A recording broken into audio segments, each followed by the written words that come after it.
नमस्कार मित्रों, मैं हूं योगाचार्य तारा दत्त। स्वागत है आपका सिद्धि योगा में।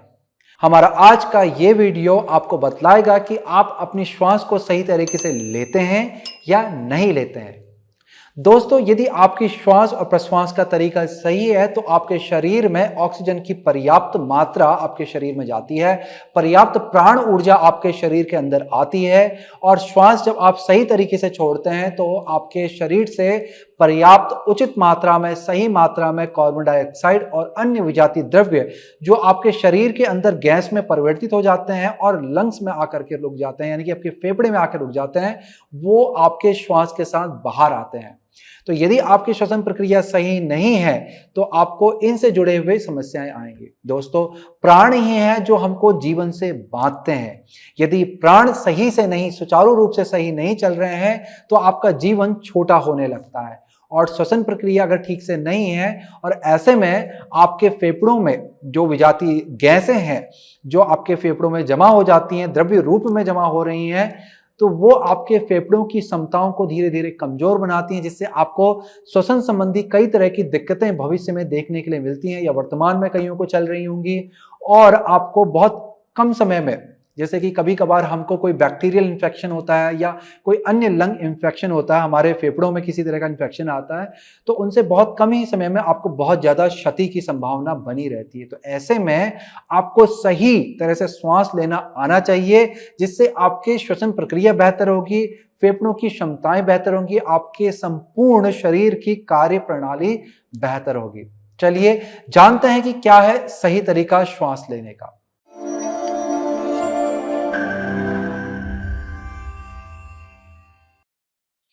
श्वास जब हम लोग लेते हैं तो हमारी श्वास नाक के द्वारा हमारे फेफड़ों तक आती है, जिसके बीच में हमारा जो नाक से जुड़ी हुई हमारा विंड पाइप, जिसे हम कहेंगे कि श्वास लेने वाली जो नली है वो जुड़ी रहती है और यहां से वो जुड़ करके हमारे फेफड़ों तक जाती है।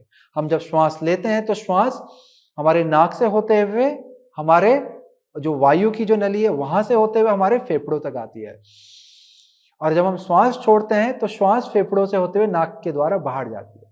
ज्यादातर लोग इतना ही जानते हैं और इतना ही समझते हैं, परंतु इतना ही नहीं होता है। दोस्तों, जब आप श्वास लेते हैं तो आपकी श्वास नाक के बाद जब आपके फेफड़ों तक आती है, उसके बाद आपका ये वाला हिस्सा होता क्या है कि जब आप श्वास पूरी भरते हैं और आपके फेफड़ों तक आती है तो आपका पसली वाला हिस्सा फैलने लगता है, क्योंकि क्या हो रहा है, आपके लंग्स फैल रहे हैं। और जब आपके लंग्स फैलते हैं, वो सिर्फ आपके सामने की तरफ ही नहीं फैलते हैं, लंग्स आपके बगल की तरफ भी फैलते हैं, पीछे की पसली की तरफ भी फैलते हैं और नीचे की तरफ भी फैलते हैं। तो लंग्स का फैलाव इस तरह से चारों ओर और ऊपर और नीचे, लंग्स ऊपर की तरफ भी फैलते हैं, तो इस तरह से ऊपर नीचे चारों ओर पूरा फैलाव होना चाहिए। तो ये सही तरीका होता है कि जब आप श्वास ले रहे हैं तो आपके हृदय का सामने वाला हिस्सा भी अच्छे से फैल रहा है, बगल वाला भी फैल रहा है और ऊपर वाला भी फैल रहा है और नीचे की तरफ वाला भी हिस्सा फैल रहा है। और जब आप श्वास छोड़ते हैं तो सभी कोनों से लंग्स अंदर की तरफ को आकर के श्वास को बाहर छोड़ता है। इस तरह से आपके लंग्स की जो प्रक्रिया है वो बेहतर होती है और ये सही तरीका आपका दिखलाई पड़ता है।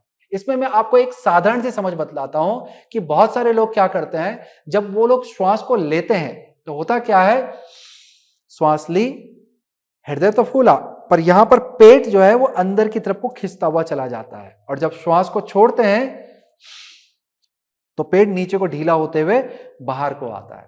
यदि आप इस तरह से श्वास लेते हैं कि श्वास को जब आप लेते हैं तो पेट को अंदर को खींचते हैं और श्वास को बाहर को छोड़ते हैं तो आपका पेट बाहर को ढीला होते हुए आता है, तो ये प्रक्रिया आप गलत कर रहे हैं। श्वास इस तरह से नहीं ली जाती है। दोस्तों, जब आप श्वास को लेते हैं, जैसे कि मैंने आपको पहले बताया कि आपका लंग यानी कि फेफड़े आपके फैलते हैं, तो वो सिर्फ आपके आगे पीछे ही नहीं जाते हैं, वो ऊपर और नीचे भी जाते हैं।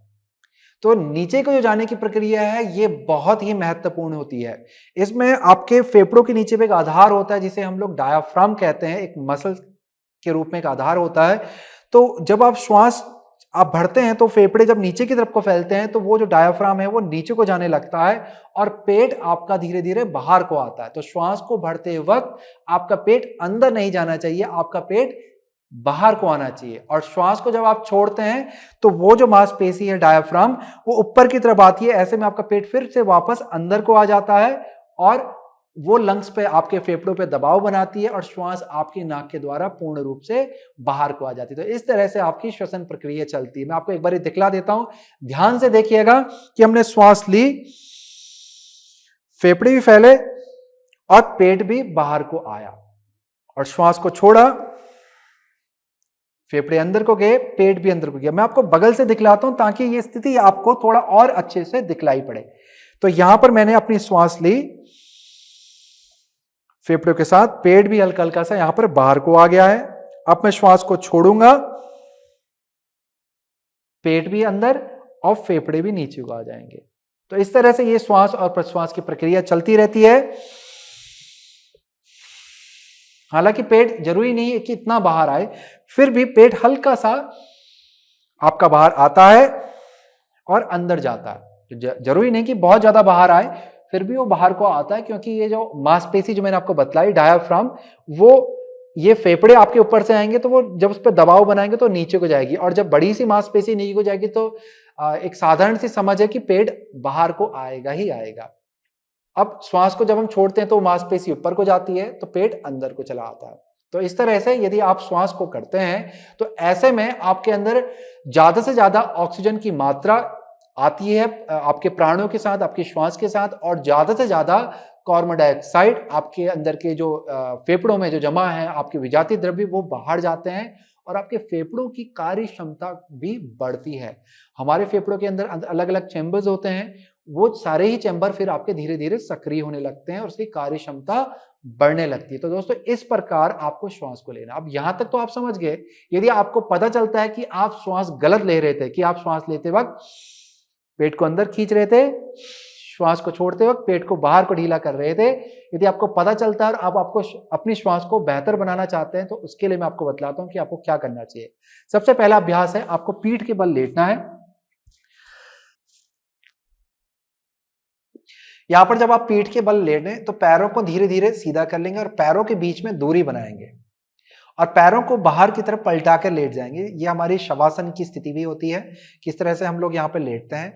और ध्यान ये भी आपको विशेष रूप से देना है कि आपके कमर का निचला वाला हिस्सा ऊपर की तरफ ना उठा हुआ, किसी भी तरह का दबाव दर्द आपके पीठ के निचले वाले हिस्से में लेटते वक्त ना आए।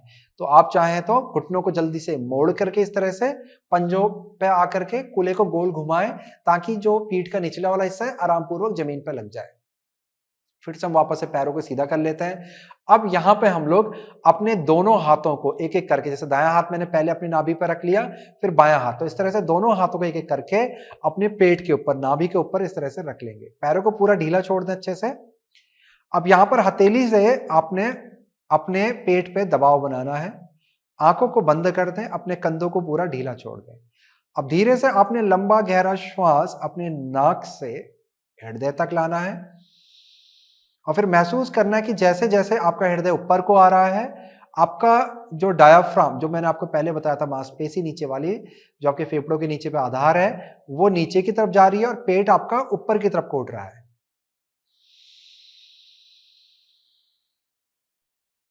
और फिर श्वास को छोड़ते हुए आपका पेट धीरे धीरे धीरे हाथ के वजन से भी नीचे को जा रहा है और श्वास जैसे जैसे बाहर को आ रही, पेट और नीचे को जाता जा रहा है और श्वास आपके पेट और फेफड़ों से होते हुए नाक के द्वारा बाहर आ रही। तो इस तरह से आपको महसूस करना है कि लंबी गहरी श्वास को नाक से पेट तक और फिर श्वास को छोड़ते वक्त पेट से नाक तक। चलिए इस अभ्यास को हम लोग लगातार कुछ क्षण तक करते रहेंगे। लंबा धीमा गहरा श्वास आपने नाक के द्वारा पेट तक लाना है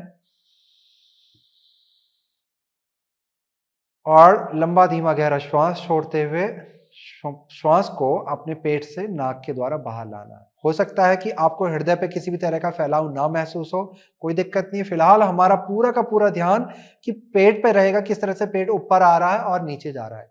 यदि आपका सिर्फ हृदय हिल रहा है और पेट पे बिल्कुल भी कुछ नहीं हो रहा है, तो आपको क्या करना है दोस्तों, आपने अपने हथेली से थोड़ा सा दबाव बनाना है पेट पे और उसके बाद पेट की मांसपेशी, जब आप श्वास को भर रहे हैं तो आपने पेट की मांसपेशी की क्षमता यानी कि ताकत का प्रयोग करते हुए पेट को ऊपर की तरफ को अपने हथेली के विपरीत दिशा की ओर दबाव बनाना है, ताकि आप पेट को पूरा फैला सके। फुला ले यहां से, जितना फुला सकते हैं। फिर श्वास को 1 या 2 सेकंड तक रोकें और फिर धीरे धीरे धीरे धीरे आपने श्वास को छोड़ना है पेट के द्वारा। तो इस तरह से अभ्यास करेंगे। चलिए दोबारा से लंबा धीमा गहरा श्वास नाक से लेते हुए पेट तक लाएं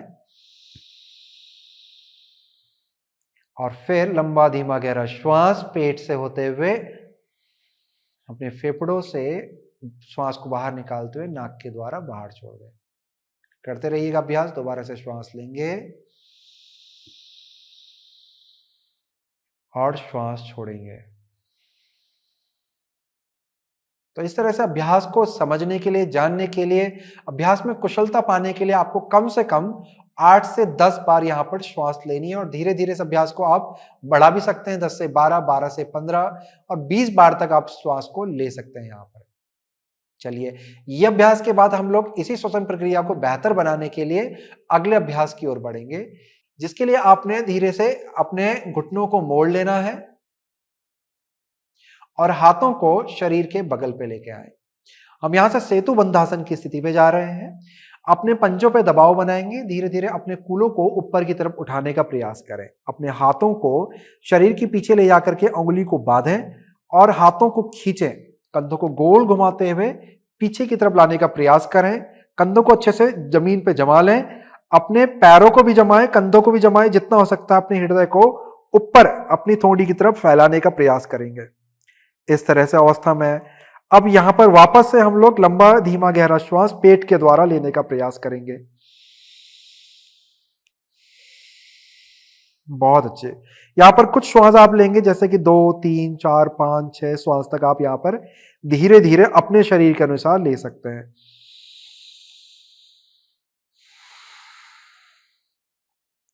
5 श्वास जब आप ले लें अपने शरीर के अनुसार, फिर धीरे धीरे उंगली को खोलते हुए आप धीरे से नीचे आ जाएंगे। तो इस तरह से आपका अभ्यास होगा। यह अभ्यास आपकी जो पसली वाला जो हिस्सा है इसमें फैलाव लाएगा। तो यहाँ की जो मांसपेशी है ये फैलेंगी और पसली वाले हिस्से में फैलाव लाएगा, जिससे आपका जो श्वसन प्रक्रिया के लिए जो आपका क्षेत्र है, आपके हृदय का क्षेत्र है, वो बढ़ने लगेगा। तो आपकी श्वास और बेहतर होगी और साथ ही साथ हम जो लोग यहाँ पर पेट से श्वास ले रहे हैं तो ये हमारी सही समझ को और भी बेहतर बनाएगा। तो इस तरह से आप सेतु बंधासन का अभ्यास करके ये जो हमारी श्वसन प्रक्रिया है इसको और भी अच्छा कर सकते हैं, बेहतर बना सकते हैं। इसके अलावा हम लोग कुछ और अभ्यास को भी, आसान अभ्यासों को भी कर सकते हैं। जैसे कि आपको उठ करके बैठ जाना है। वज्रासन की स्थिति में हम लोग यहां पर आएंगे। यदि आप वज्रासन में नहीं बैठ सकते हैं किसी घुटने की कोई समस्या के कारण, तो आप किसी भी सामान्य स्थिति में आकर के बैठ सकते हैं। यहां पर वज्रासन में आने के बाद उंगलियों को पीछे बांधें। यदि आपकी उंगलियां नहीं बांध पाती क्योंकि कंधे में बहुत जकड़न है, तो हाथों के बीच में कोई रस्सी, रुमाल इत्यादि रख करके भी आप पकड़ सकते हैं। इस तरह से आप हाथों को खींच सकते हैं। तो हमने यहाँ पर उंगलियों को बांध करके कंधों को गोल घुमा के हाथों को खींचना है और हृदय को धीरे धीरे ऊपर की तरफ को उठाना है। इस तरह से आपकी स्थिति बनी रहेगी। पेट को अभी आपने हल्का सा अंदर को खींच के रखना है। श्वास और प्रश्वास की जो प्रक्रिया है वो सामान्य रहेगी। सिर्फ आपने अपने हाथों को पीछे ले जाकर के हृदय वाले क्षेत्र पे खिंचाव लेके आना है। यहाँ पर अच्छा सा खिंचाव आपको इन हिस्सों में, अपने आगे वाला जो आपका हिस्सा है हृदय क्षेत्र का, उस पर खिंचाव लेके आएंगे।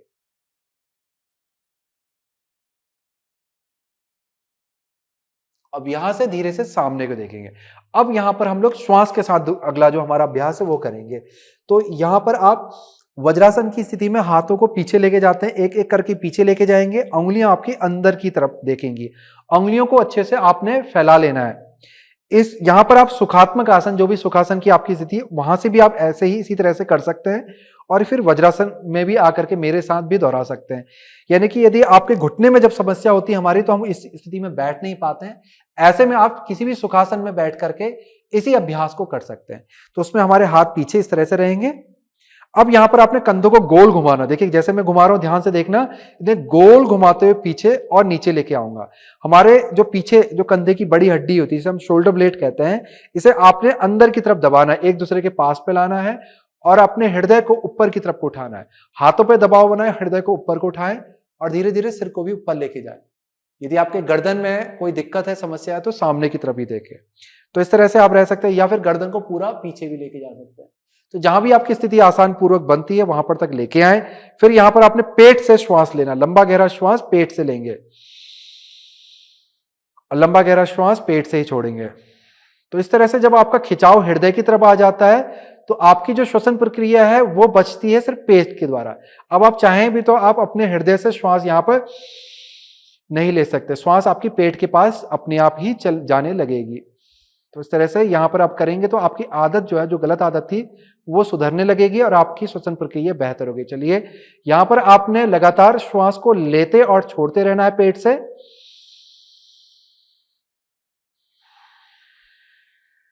जितना लंबा धीमा गहरा ले सकते हैं लेंगे।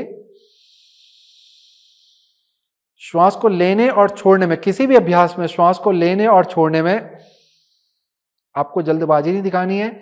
इस अभ्यास के अंदर भी, इस आसन के अंदर भी जब आप रहें तो कम से कम 4 से 6 श्वास और प्रश्वास लें ताकि आपको इसका पूर्ण रूप से लाभ मिल सके। जब भी हमारी कोई भी ऐसी स्थिति होती है जिसमें हम लोग हृदय को खींच लेते हैं तो श्वास जो है इसके खिंचाव और हमारी पीछे वाली पसली के दबाव के कारण हमारे फेफड़े आगे और पीछे कम फैल पाते हैं। तो जगह कहां बचती है उनको?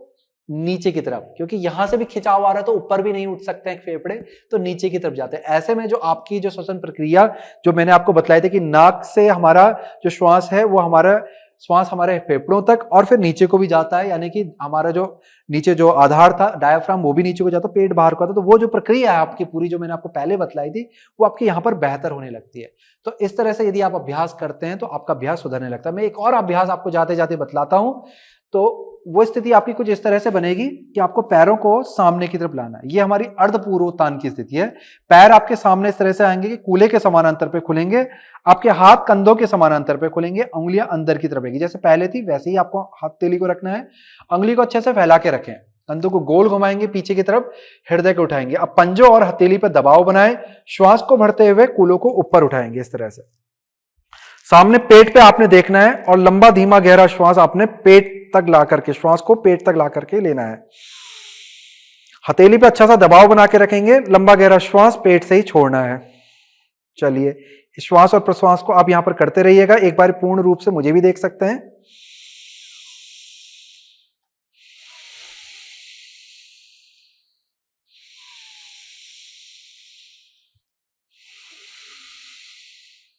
तो इस तरह से यहां भी आप 4 से 6 श्वास ले सकते हैं, जितना आप रुक सकते हैं आराम पूर्वक।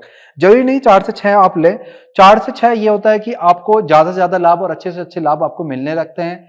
शुरुआत में हो सकता है कि ये स्थिति आपको कठिन लगे तो आप 2 से 4 तक भी श्वास ले सकते हैं, फिर नीचे आ जाएं, थोड़ा सामान्य श्वास लें, फिर ऊपर उठ के दोबारा से करें।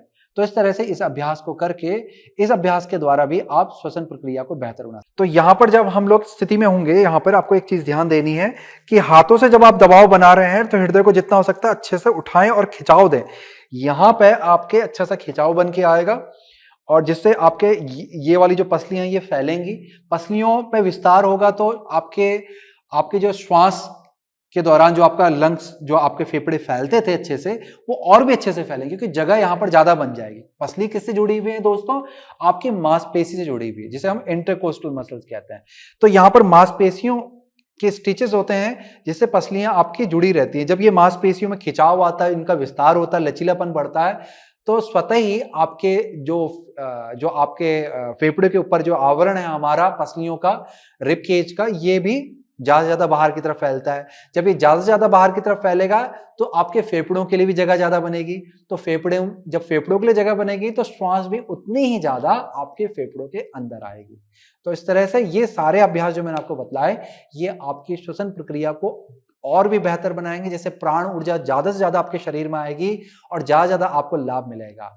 और जो मैंने सबसे पहले आपको चीज बतलाई, जो श्वास लेने का सही तरीका है, उसको आपको विशेष रूप से ध्यान देना, क्योंकि बाकी जितना भी अभ्यास है उस प्रक्रिया को और भी बेहतर बनाने के लिए है। ध्यान रखेंगे, बाकी का जितना भी अभ्यास है, जो हमारी श्वास लेने का जो सही तरीका है, उस प्रक्रिया को बेहतर बनाने के लिए या आपकी जो गलत आदत है उसको सुधारने के लिए और सही बनाने के लिए ये सारी प्रक्रिया को हम लोग अभ्यास करते हैं।